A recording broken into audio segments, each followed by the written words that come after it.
सबसे बड़ा बनने की होड़, सबको पीछे छोड़ने की होड़, सबसे ज़्यादा पावरफुल बनने की होड़, सुपर पावर बनने की होड़। इन सब चीज़ों ने इंसान को ही नहीं, यहाँ तक कि बड़े बड़े देशों को किसी भी हद तक जाने के लिए मजबूर कर दिया है। ऐसा ही एक एक्सपेरिमेंट, एक खौफनाक किस्सा इस वीडियो में हम जानेंगे। Welcome to the voice and let's गो।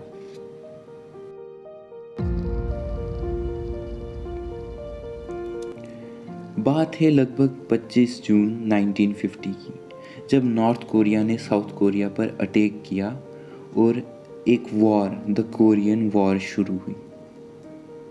ये माना जाता था कि इस वॉर के काफ़ी सालों बाद तक भी नॉर्थ कोरिया, चाइना और यूएसएसआर, ये तीन देश अमेरिकन प्रिजनर्स पर कुछ एक्सपेरिमेंट कर रहे थे, माइंड कंट्रोलिंग एक्सपेरिमेंट्स। ऐसी ही कुछ र्यूमर्स आ रही थी नाजी जर्मनी और इंपीरियल जापान से वर्ल्ड वॉर सेकंड के बाद, कि वो भी कोई एक्सपेरिमेंट्स कर रहे थे माइंड कंट्रोल करने के लिए कुछ ड्रग्स देकर। इन सारी र्यूमर्स को देखते हुए यूएस को लगने लगा कि कहीं वो कहीं पीछे ना रह जाए, और तब शुरू हुई इस खौफनाक एक्सपेरिमेंट की। इस एक्सपेरिमेंट में थाउजेंड्स ऑफ पीपल को ड्रग दिया गया और उन पर बहुत सारे एक्सपेरिमेंट किए गए, ये देखने के लिए कि क्या उनके बिलीफ्स चेंज होते हैं, क्या उनको कंट्रोल किया जा सकता है। और ये सब किया जा रहा था बिना उन लोगों की मर्जी के, और वो भी 10 साल से भी ज़्यादा वक्त के लिए। इस एक्सपेरिमेंट का नाम दिया गया दी MK अल्ट्रा प्रोजेक्ट। इसका एम था कि अगर ऐसी कोई टेक्निक है जिससे डायरेक्टली माइंड को कंट्रोल किया जा सकता है और वॉर्स जीती जा सकती हैं, तो इसे यूज़ करने में क्या बुराई है। इसी मकसद के चलते ये एक्सपेरिमेंट शुरू हुआ।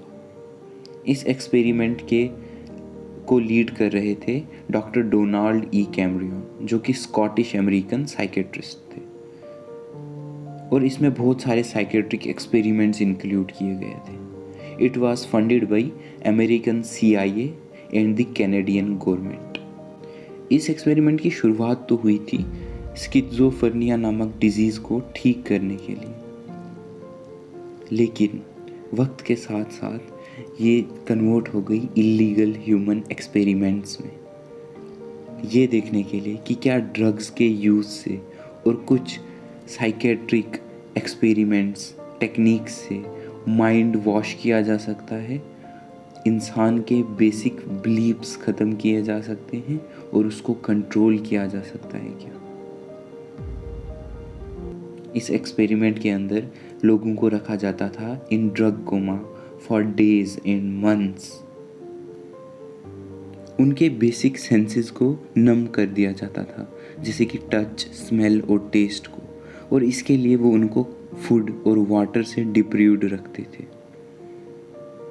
इस टेक्निक के अंदर उनको टेप्ड मैसेज बार बार सुनाया जाता था, जिसके अंदर उनको इनिशियल 10 दिनों के लिए नेगेटिव मैसेजेस सुनाए जाते थे, जिनसे उनकी पर्सनैलिटी अटैक की जा सकती थी, और उनके 10 दिनों के बाद उनको पॉजिटिव मैसेजेस सुनाए जाते थे, जिनसे उनकी पर्सनैलिटी रिबिल्ड की जाती थी। इससे वो देखते थे कि क्या हम एक इंसान के बिलीव्स चेंज कर सकते हैं। उनको इलेक्ट्रिक शॉक्स देते थे जो 75 टाइम्स मोर थे रिकमेंडेड डोजेस से, और ये सब किया जाता था विदाउट देयर कंसेंट। ये कब समाप्त हुआ इसका तो कोई आइडिया नहीं, पर थैंक्स ये हुआ। Since it was funded by CIA and Canadian government, इसके कोई भी डॉक्यूमेंट्स मौजूद नहीं है। Everything was destroyed. लेकिन जो लोग इससे बचे हैं, they report some problems like memory loss, loss of skills, emotionally unstable and many more. ये जितनी भी इंफॉर्मेशन इसके बारे में अवेलेबल है, it was released by freedom of information act, और जो इस डॉक्यूमेंट में निकाली गई थी that is more than 20,000 pages. लेकिन असल में क्या हुआ, कितना भयानक हुआ, उसका आइडिया किसी को नहीं। और ये सब हुआ था जस्ट फॉर पावर, जिसमें इंसान ही इंसान का दुश्मन बन गया। We should live with unity and show that we are actually humans. Signing off.